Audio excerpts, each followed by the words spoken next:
Hey everybody, 3rd of July here, and I have just come back from a thrift store and work. And at the thrift store, on my way home, I got this awesome stack of terrain bases for 99 cents. So I totally scored on that. So I figured since I got them, we got to continue this kind of like mini series we're doing with CDs for bases. I'm not sure how many are in here. I didn't count them, but for 99 cents, even if there was 20 of them, I'd have been happy. Ooh, look at that one. It's clear. Are these not brand new? I think they're all different. Well, I don't even have a CD-ROM drive anymore. If anybody does, let me know in the comments what you use it for. So this is cool. This one's clear. I don't think I've never seen a clear one like this. Maybe I have and just can't think about it, but look at that. That's pretty nifty. Let's get a knife and a brush and rough it up.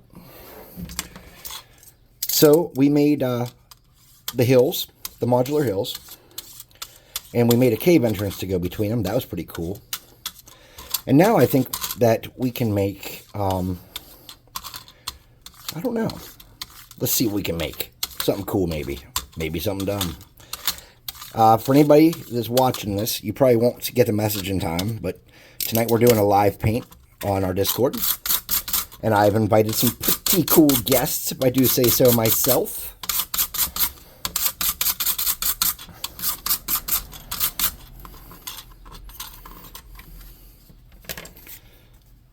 Got it all scratched up, coated. Let's turn the glue gun on since I didn't do that, and we'll find some styrofoam and see what we can make. All right, I got a big mess here. So we can get some of this styrofoam and we can make us something else. We could make something. You know what it is? It's Kraken Week.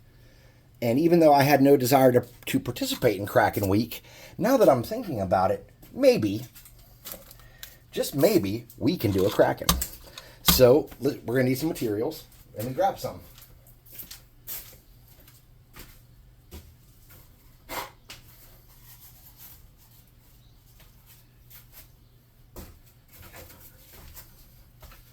All right, so I have some paper towel rolls here, and I think what we can do, if I am not mistaken,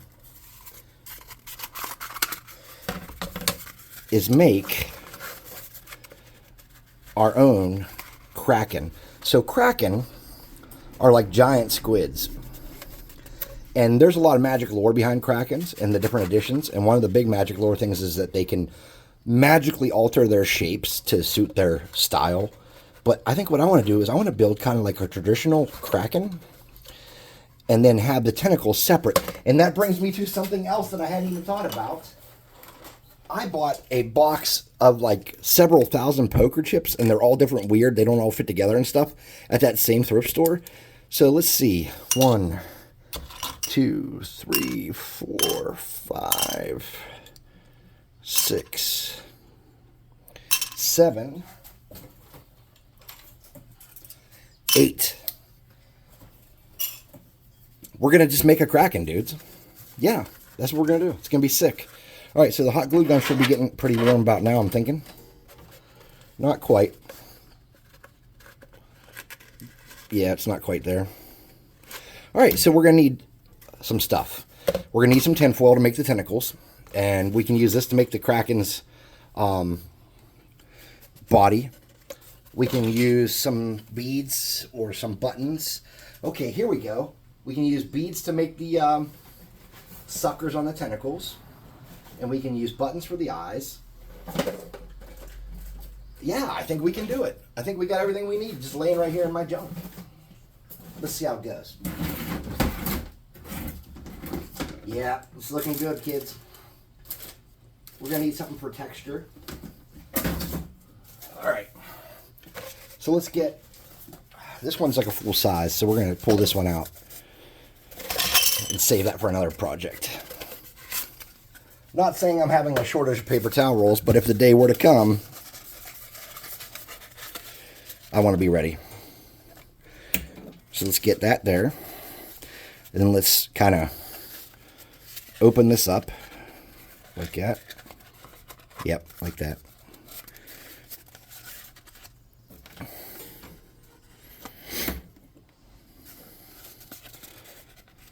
Let that kind of hold for a minute. And then we'll use this as the main part of his, like, you know, like the nautilid type body thing. I don't know if that's the correct term. I'm just calling it that. Let's trim this to mount on our base. Something like that. Maybe. And then we're going to have to do figure out a way to make a circle on the back part of them, or a point. That's still a little bigger than I want, really. Probably could have used one paper towel roll in retrospect, but it's okay. All right. Sturdy this up a little bit with a little bit of more of this paper towel roll. Just give that backside some support. Okay. And then let's get that on there.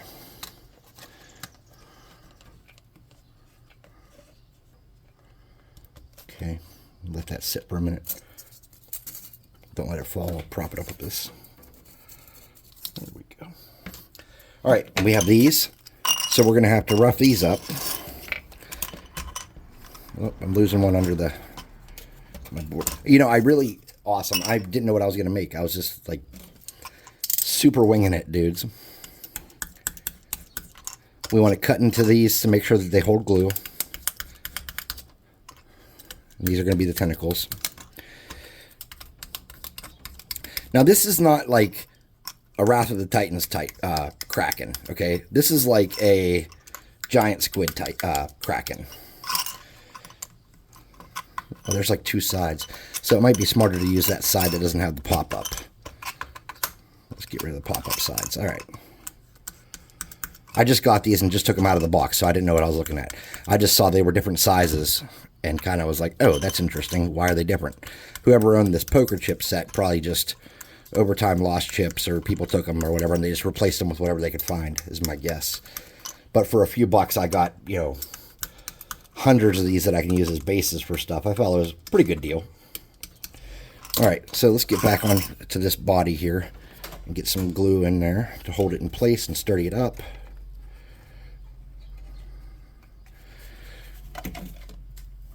Grab some glue sticks out. We're going to need them. So now that we got these kind of worked with, let's get some tin foil. Do I have an open one? Yes, I do.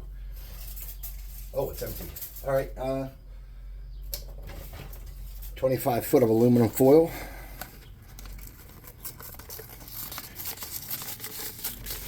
There we go.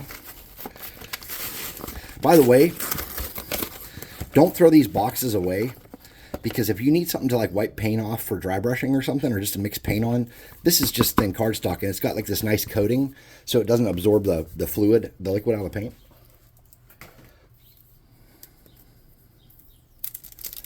All right, so let's start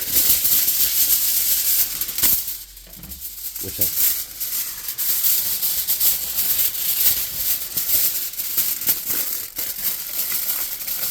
basic kind of log form. And then we want to twist these, and we want to shape this so that it's like coming out here and then going back in the water. Okay. And we just want to do that with like the front two, I'm thinking.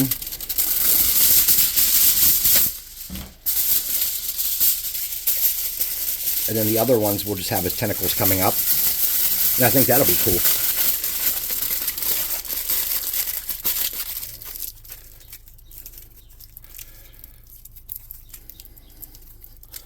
Something like that. Then we want to mush these down. There we go, so they're flush. That one's a little thinner, so I'm just going to wrap that again.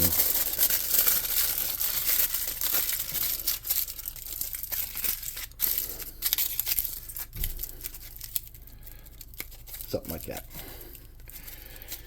Looks a little about the same now. Closer. Not perfect, but closer. Okay. So let's get this kind of in place how we want it to go. We want this to be flat and flush on the bottom. We want this to curve around and come at an angle out of the base. And then we want to glue that to where it'll hold it. Here we go. Let that sit. And then just kind of drag some of that around to get it good and so it'll solidify, you know. Then we'll come back to that one. Then we want to do the same thing with this side.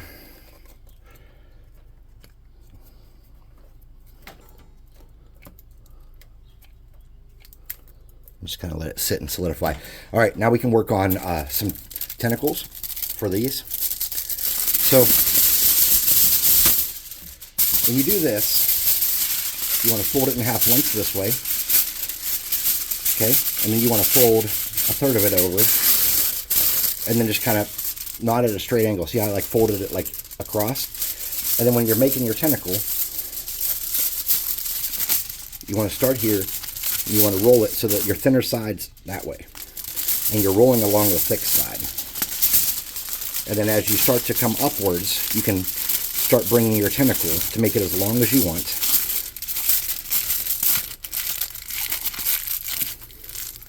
And then your thinnest part at the end. And then you can just twist off what you have excess. You put a little bit of butt into it and get it twisted up. Now, how sturdy is this going to be on a poker chip is my next question. Well, let's see what we can do. To make sure it doesn't fall over easy, my guess would be to curve it and have the center of the mass centered over the center of the chip so it doesn't topple as easily. You could use a bigger base, like a checker or something, like a big checker or something, but I feel like this is the way to go.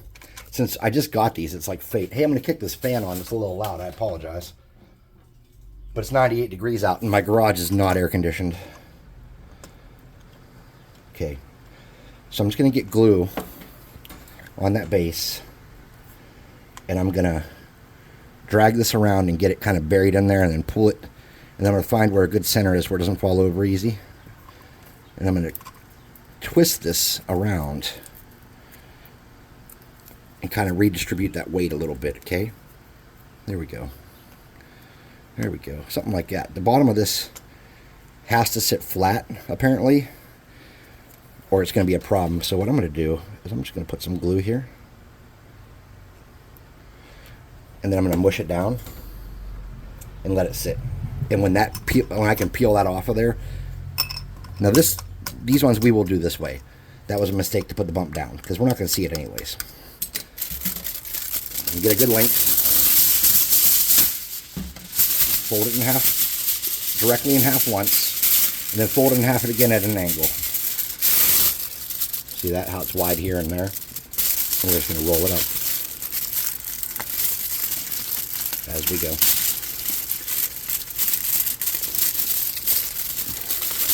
I am concerned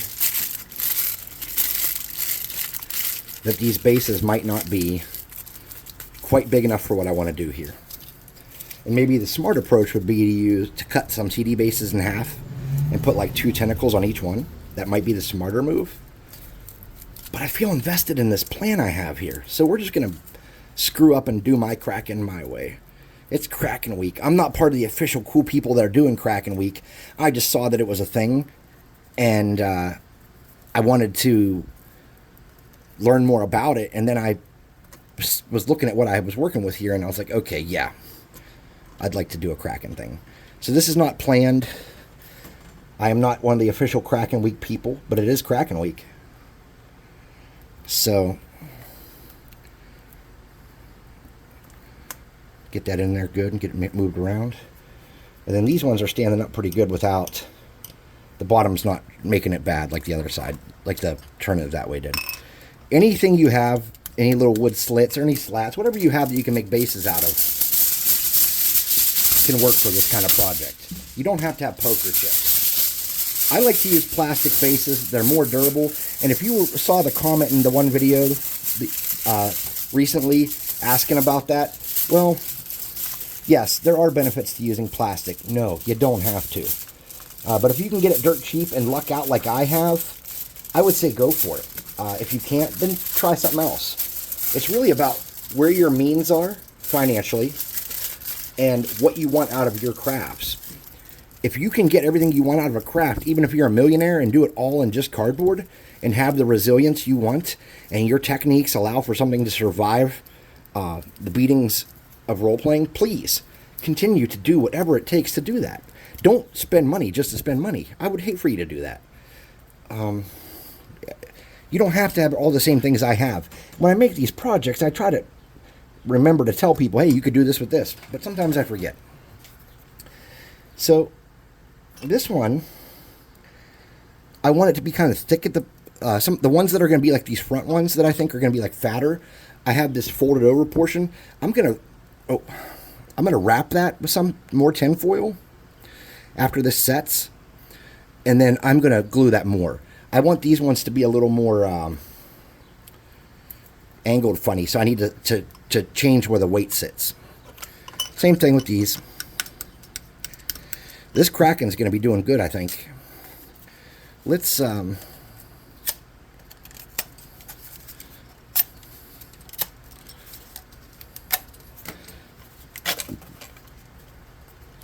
at him for a minute here. What do we need to do to get that kind of dealt with?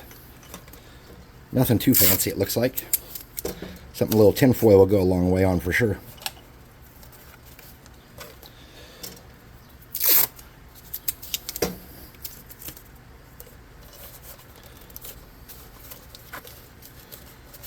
Okay, let's get back in here on this and get some more glue in there to start building up.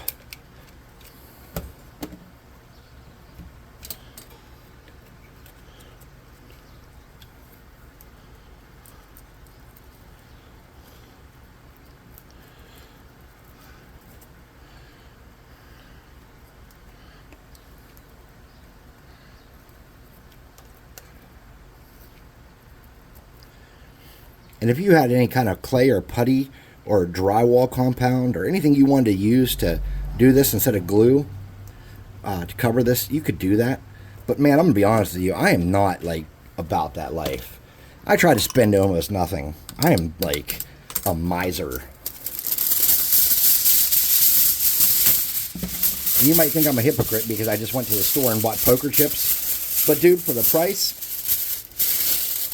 couldn't be beat, man. That was a good price. Especially for, I got a lot, like probably close to 1,000 poker chips there. So I'm just rolling.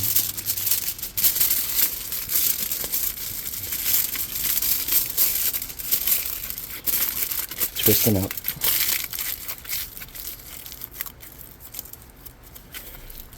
Put a little oil in there and tighten that up. Now, this is an ancient creature. So if you have some spots where it's not perfect, this thing's been under the ocean, being hurt and re-healing and dealing with threats that its overlords or that its masters have left it to deal with, or whatever the case may be. Just assume it's likely that it would not be perfect. There would be some battle damage and some things that have healed wonky or fat or different, or maybe the flexing in the muscles in the tentacle that control it make it have different widths as it twirls and bends. Like, just assume that there's not an issue with a lack of perfection. Just like every other craft. Think in your head logically and make a story that backs what's happening. Don't just discount it yourself and get frustrated. There's a reason it looks that way. Because this. Or there's a reason this turned out that way. Because that. Don't hold yourself down. Crafting is about having fun and populating your table with shit to make your players go, oh wow, dude. And I don't know, like, I started watching more videos lately because as the channel's growing, I don't know why people are watching it. I really, when I started this, I just wanted to sell a couple extra miniatures and maybe get some people on the Discord to paint with. Because a lot of people that buy miniatures, they have time to paint and they don't have time to hang out on Discord and stuff. So I was hoping to find new people. And so I just wanted to sell some minis. I thought maybe I'd get 30 subscribers and call it a win. I never thought 120 something of you people would actually watch my crap, and I'm so like grateful that you do. Don't get me wrong, like I'm in awe that you guys watch me. I don't know why. I'm not entertaining. I don't have a plan. I'm not talented. I'm just a dude in my basement, and that's kind of like my theme, dude in the basement, So I started watching other people, trying to get an idea what they're making. And I just don't like it. Let me rephrase it. I like what they're making. Like, I see their finished product and I'm like, oh, that is beautiful. That looks professionally done. But it doesn't look like it was done by me in my basement, which is the situation that I'm in. You know, I'm just in my basement. That's it. I don't have a budget set aside for this. If I need something, it's just like any other time I craft. I get what I can afford to get or what I absolutely have to have. I don't say, I got to have my money for YouTube or whatever. This isn't my job. This is just something my fun thing. And I feel like I've offended some people. I was in a Discord the other day, and I said something that I probably shouldn't have. There were some other YouTube creators in there, and they are, by the way, very talented painters, like miniature painters. And I mean, like, I am not jiving. I mean, like, talented painters. You know, me, you've seen my paint stuff if you've been watching the channel. It's very underwhelming. It's good enough for the tabletop, but I'm painting miniatures in an hour. I'm not sitting down for 5 hours and thinning paints and doing anything spectacular. Well, these are people that spend days on one miniature and have just phenomenal results. But again, some of them are YouTube content creators or other platform content creators. And I said, dude, I'm not one of those people that's begging for coffee money. I'm just in my basement having fun. And a couple of them took offense to it. And I felt really bad because I never set out to upset anybody. I just think it's a negative culture that when you want to... Okay, I don't know how to explain this without coming across condescending.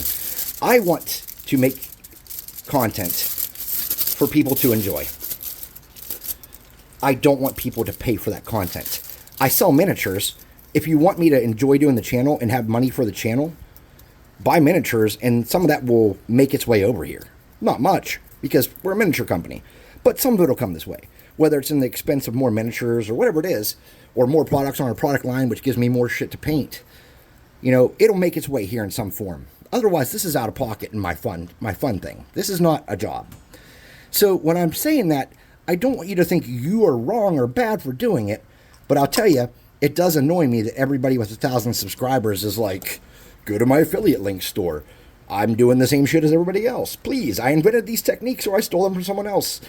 Give me money on my Patreon. Buy me a hug. Buy me a wife. I don't like it. I get tired of it. If I see it on a video, the chances of me sticking around aren't good. I have 2 people that I pay into their Patreons. One I quit recently because I just don't like their content anymore and I don't feel like they're doing good things for the community. They used to be good for the community, now they're not. When I say the community, I mean tabletop role players at large. Some people I feel like they get too big for their britches. And when they just talked about the different systems out there, yay, that's good. But I have given money to Patreon to 2 people. One, they ran a video game server where anybody could play for free. They had Conan and all kind of games. Ark, Atlas, and it's this dude, Alaska Mountaineer is his name. And even though I only played on those servers for a little bit, I decided that it was worth a couple bucks a month to push them to continue running their servers. So I quit playing there, but because I like the community, I gave money there since 2022. Don't play on the servers, don't watch his videos, don't give a shit. Just stop donating to it because my wife's like, hey, what's all this money going to Patreon stuff for, right? And then there was a D&D channel that I really liked that talked about role-playing games besides D&D, tabletop stuff in general. And I really respected the dude and thought he was doing a phenomenal amount of work for the community. And I felt like he had gotten away from it. He was talking too much about what Hasbro did wrong and this and that and the other. The bottom line is, it sucks what Hasbro has done and how they treat us. But if it was not for TSR and then Wizards and then Hasbro Wizards, very few of us would still be in this hobby. So yeah, at the end, they shoved it in our back. But what about the years of fun and tabletop silliness and the friends we've made and the adventures we've had? Yeah, okay, it's easy to get mad at them. And don't get me wrong, I'm frustrated with the situation as well. Them firing all the people before Christmas, I thought was totally jacked. I was super ticked. I promised never to buy another Wizards product, and I won't. But I'm not going to sit and bash Wizards to everybody, because that's not what I'm about. I guess I kind of just did, though. But indirectly, I didn't set out to do it, I guess. So anyways, you got to think, like, if you're going to donate money to a channel, make sure that channel isn't just making content you like. Make sure they're about what you're about. Because if you're giving them money that are aligned different to you, like if you're a lawful good dude and you have a set strict moral code you live by, you don't want to put money in the hands of somebody who's oppositional to that, even if their content's good. Like if you're like political shit. I try not to be political. I'm a moderate person. I believe that both sides are evil, that neither of them care about us. I believe that politicians are bought and paid for, and I don't think either side has all the answers. I think both sides have some right and wrong ideas. So as far as aligning with a political party, I can't do it. My metrics of belief and what's right and wrong don't add up to what the political parties ones do. Well, think of it the same way when you're giving money to a creator. If they're making content and giving messages that you think are positive towards what you want and what you believe, give them money if that's what you want to do. Now, there are other creators that I've wanted to give money to, and I felt like they just weren't committed. And that's a messed up thing to say. But like, there are some channels that I truly, truly love. I mean, like, and I'm not going to say any names, but there are channels that I love, but I feel like their content comes out sporadically, and that me giving them $5 or $10 that I can't really afford to give. Well, when this was going on, I couldn't really afford to give it. Now it's a little different. But me thinking to myself this, me giving them $5 or $10 is not going to impact. If a bunch of people were like, this content's good and I want to see it all the time, and everybody was doing it, and you could jump on that bandwagon and get that content, it would make sense. But for 2 or 3 of you to jump up and do it, where is the payoff? What are you going to get in return? Especially because a lot of the really good content creators, and this is true, and some of the really good content creators I consider to be friendly with me, like buddies, they are not motivated to do a video a week. They are not motivated to... So we're taking that body, and we're just kind of wrapping him in foil. And we're pushing it down.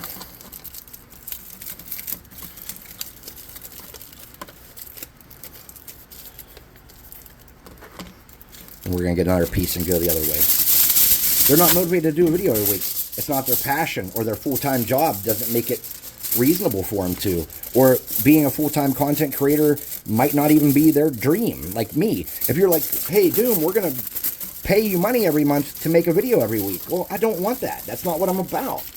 I do this for fun. Don't make it a job. Don't take away my fun. And there are creators out there who might just not be designed to be that. They might just be doing it for fun, or they might be good at it when they're having fun doing it, but if it became a job, it could completely destroy the beauty of what they're doing. So keep that in mind if you're going to throw money at channels. Take a minute. See if they have an interactive platform. See if they have a Discord or a Facebook where they spend time with the people that donate money to them. If they appreciate these people in some way other than a little note at the end of their video. You know what I mean? Like, I paid that one person I was talking about for a long time, and they couldn't even respond to me on fucking Facebook. Excuse my French. On freaking Facebook. And I wanted to give them free miniatures, and they didn't answer me. I'm like, I'm trying to give you, like, beautiful free miniatures to review. Free. To add content to your channel. For free. At no cost to you. And you can't even answer me and say no thanks, or I'm busy. Now, I will be honest, there are people that did say, just no, I couldn't do it, or it's not my bag.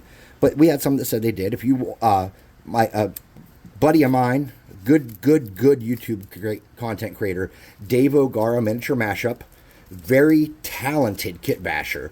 And when I say like, I don't compliment just everybody. When I say the dude is talented, he makes HeroClix worth buying again. The dude is just a great content creator. He does post-production stuff, like unlike me, where he actually adds to his videos. He has awesome intros, and he says funny stuff, and he just has good messages about painting and how you shouldn't take it too seriously and how you should be happy. He talks about painting to tabletop quality, and I'm very much on board with a lot of what Dave says. And I would recommend any of you go check out his videos.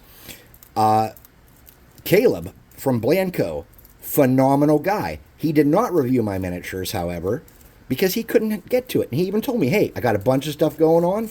Hit me up later. I never did because I didn't really need anybody to review the miniatures anymore. I was just kind of doing it for channels I wanted to see paint them or have them. But I never hit him back up. But you know what? Hey, he was at least respectful enough to say, hey, no thank you. He didn't ignore me like I was a dog on the street, like the person I was paying $10 a month to get ignored by. Then there's Ron McClung. Okay, I shouldn't be telling you these people's names. I'm sorry.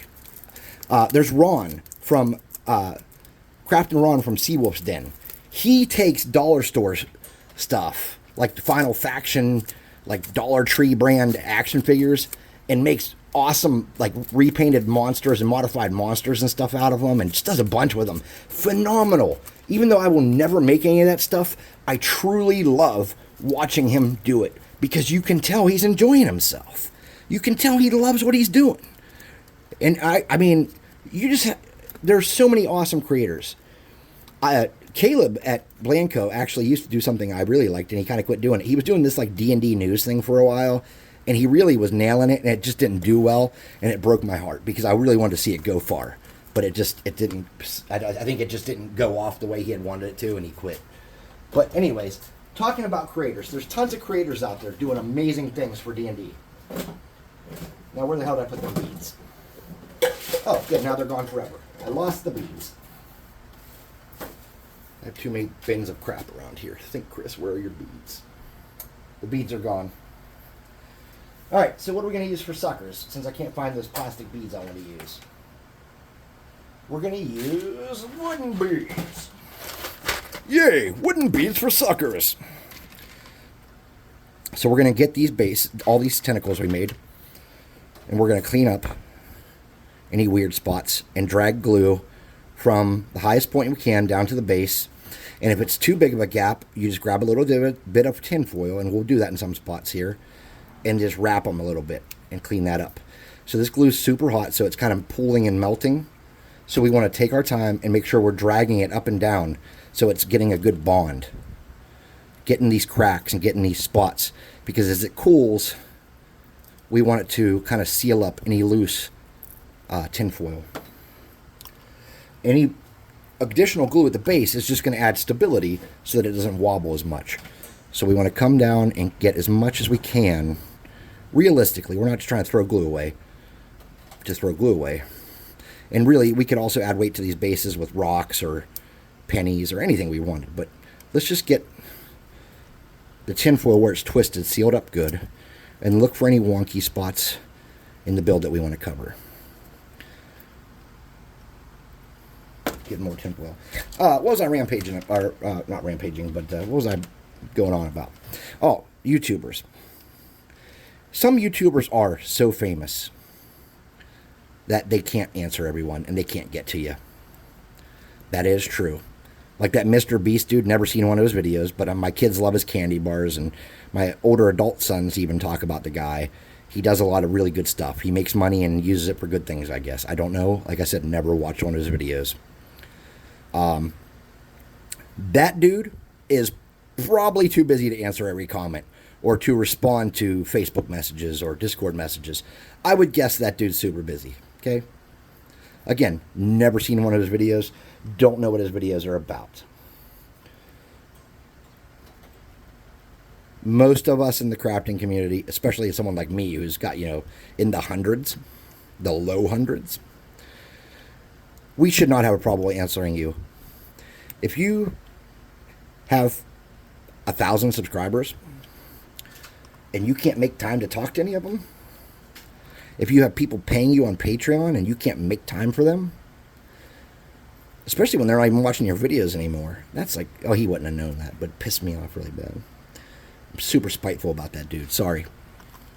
Anyways, again, I don't have a Patreon. I don't want a Patreon.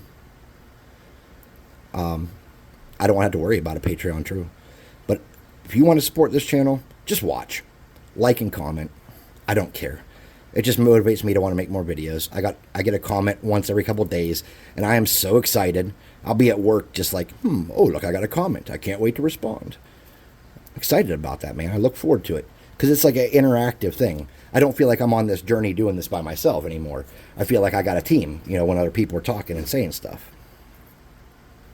And no, I don't want a Patreon. If you want money to come this way, seriously, just buy Dungeon Swag minis. Because Asco and I own it. We do all of it. We pay the artist. We talk to the artist. We do all our own advertising. We don't do anything corporate. It's just me and Asco picking out awesome miniatures and printing them on really high quality resin. And that was not always the case. We started out with much shittier resin. But we print them out on really high quality resin. We get miniatures that we love and we know you would want on your tabletop because we would want them on our tabletop. And we send them out in a monthly box. So if you want to support the channel, that is the best way to do it. Get miniatures, paint them, show me what they look like, tell me if you like them, tell me which ones you did and didn't like and what things about them you did and didn't like. Because we want to make our product better and we don't get a lot of feedback, honestly. Even people that have been getting our miniatures don't really say anything. They're just like, hey, thanks for the box, Well, yeah, but I jumped up and down when I opened mine. All right, I am drenched in sweat. This one, remember I was telling you about sometimes you'd have to come back and do a little touch-up? This is one of those deals. So what I want to do is just make a little patch for that to cover that up. So I'm just going to take this and I'm going to wrap it loosely at the bottom to kind of cover that divot. And then I'm going to tighten it up as I go around up here. Okay? And then twist it right back into the general shape of the rest of the tentacle. Okay? Nice. So that's covered up. And then we're going to fill that in and drag our glue up and do the same thing. Bring it down to the base and it's pretty smooth. Alright guys. I was going to do sections on the tentacles. But now that I'm looking at it, without being able to find the beads I wanted to do that with, I'm not sure how happy I'm going to be with that final product. So I think the answer here is to go back to the body, and we're just going to do the tentacles as is. And if you want to put beads to be suckers on your tentacles, go ahead. But I just don't think I want mine to have suckers if it's not going to be the exact suckers I want. All right.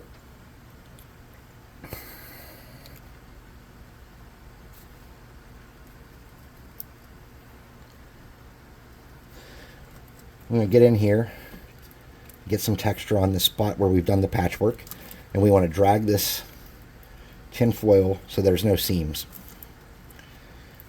We want to get rid of all our seams, and we want to flatten the tin foil so that it's sticking and glued in place. And this does not have to be beautiful. And as you do this, I recommend you take time and kind of come back over and smooth out where you've worked and push some texture into there. Okay? You've got to hide your love away.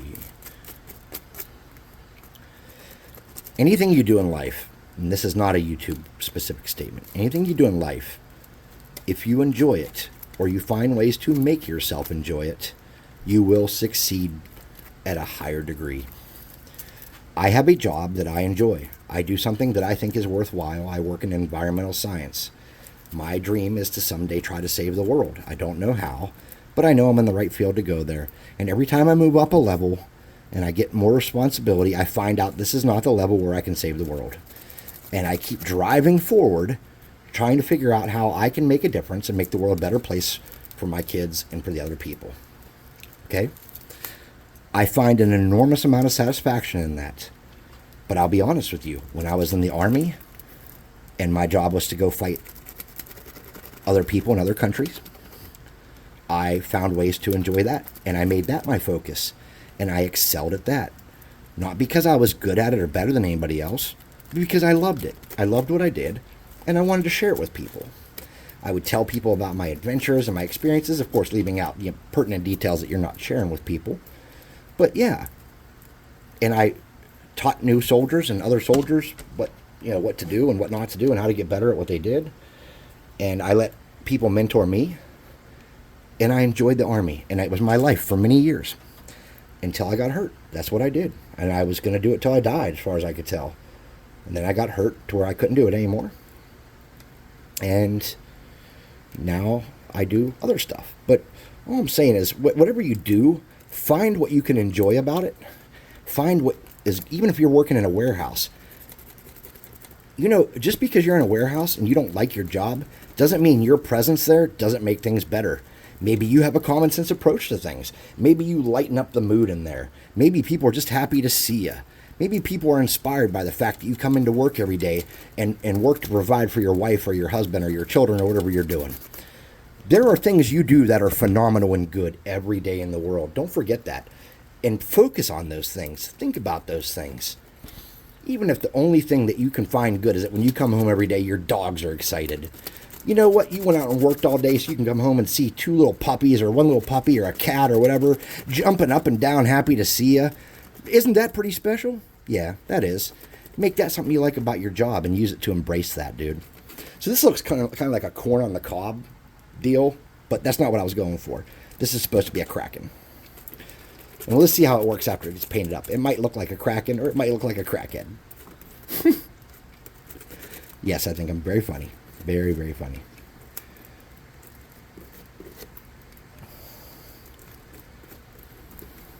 Kraken Week. Film a Kraken. Lord of the Kraken boys. I have never made a Kraken. I had a fight against a Kraken more than once, and I've never actually had a Kraken miniature of any kind for it. I've just used a lot of like tentacle stuff, and if I had something big like a stuffed animal or something from one of my little kids, I would show that represents the main form of it, you know, and then I would have the tentacles. So this will be my first Kraken miniature. It's not great, you can tell. I'm going to get something bite my eyes.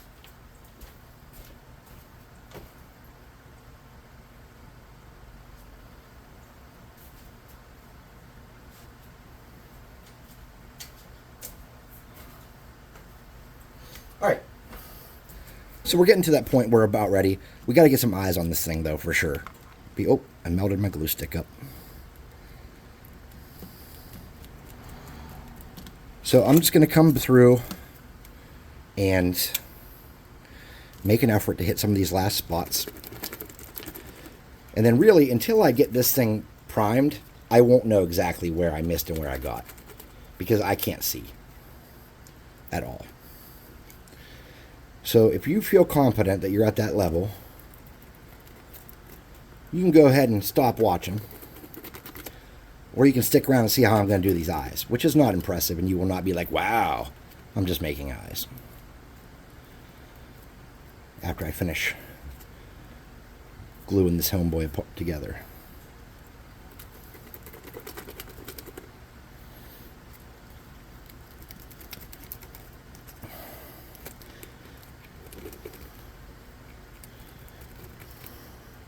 And then I'm going to get off here, base coat this with a black primer spray paint from a rattle can, you know. And then I'm going to let it dry and go drink some adult sodas to cool down.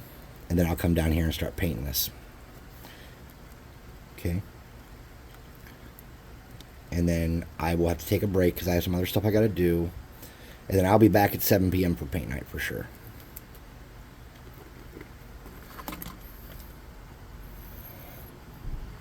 Why is that not feeding? Oh, it is feeding. Darn it, darn it. Help, help. Now it's feeding.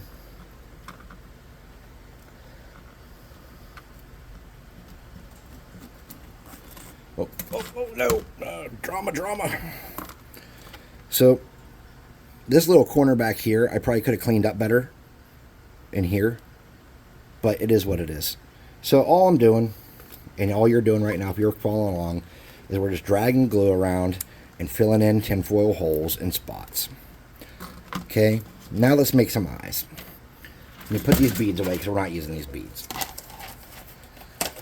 Now, if I were a good YouTuber, I would pull out a video of a giant squid or something, and we would look at it and say, okay, that's what it looks like. But I'm doomed from Dungeons and Doom Biscuits. So that's not what we're going to do. We're going to make some eyes and hope they look okay. you might be thinking to yourself, what do you know about squid eyes? Nothing. I've never looked a squid in the eyes. But I am looking for 2 beads that are roughly the same. Oh, look at these square ones. They're roughly the same. But that wouldn't work. About that guy there. And that guy there. They look identical. If you buy enough of these little bead packs, you'll get some matchers in there. Something like that. That's what I'm trying to accomplish.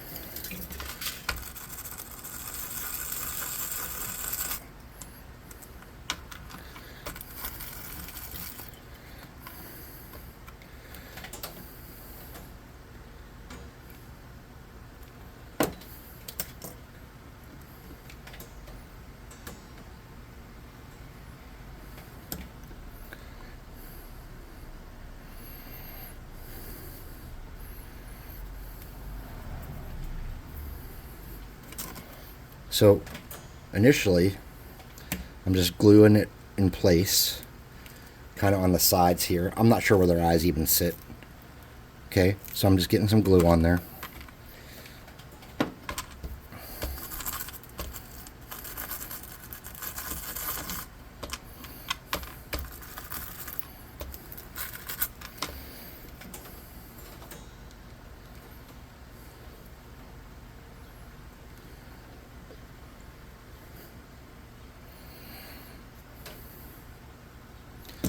And I'm just pushing these on where I kind of think they should go. And like I said, I don't know anything about squid, or squids, or however you say the plural squid.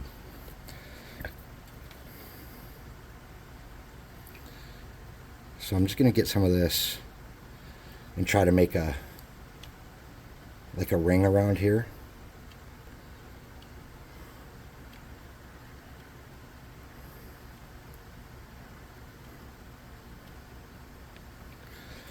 And I'm just going to kind of push these in a little bit. Something like that.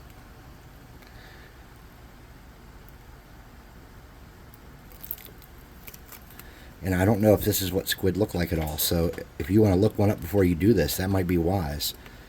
But I don't, again, I'm not that guy. I'm just a dude in my basement making a squid. And if people are like, that's not what a squid looks like, and then I'll say, don't play my game if you don't like my squid. Let it kill you and go home. No, I wouldn't say that. But also, my group wouldn't chastise my squid. My sons will tease me about it. Like, Dad, have you ever seen a squid? Not up close. Okay. So, ideally, I think what I'd like to do is put some cups under there, like something flat so that kind of sits flush on the table, but I'm not going to do that.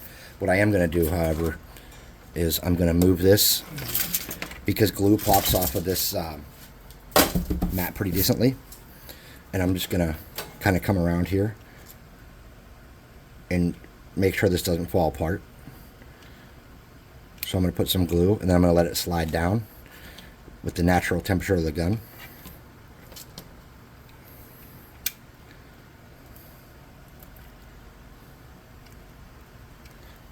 Just to make sure these ends don't kind of come loose. Okay, so I'm just going to set this here, and I'm going to push those down, and I'm going to let that glue kind of drip down. It doesn't have to be perfect. Alright guys, so here's what we have. Something like that with 8 tentacles. I'm going to base coat all this, and then come back and I'll just patch any little holes I missed with the glue, and make sure there's no weird spots I need to hide. And then I'll probably base coat it a dark color, and then we're going to paint it. And this is how you, if you are just a guy in your basement and have never made a Kraken, this is how you make a Kraken. So thanks for watching. If you like what we're doing here, like and subscribe. Buy some miniatures if you want. If you don't, that's fine too. It's not a prerequisite to enjoy the channel or what we're doing. So, yeah, catch y'all later.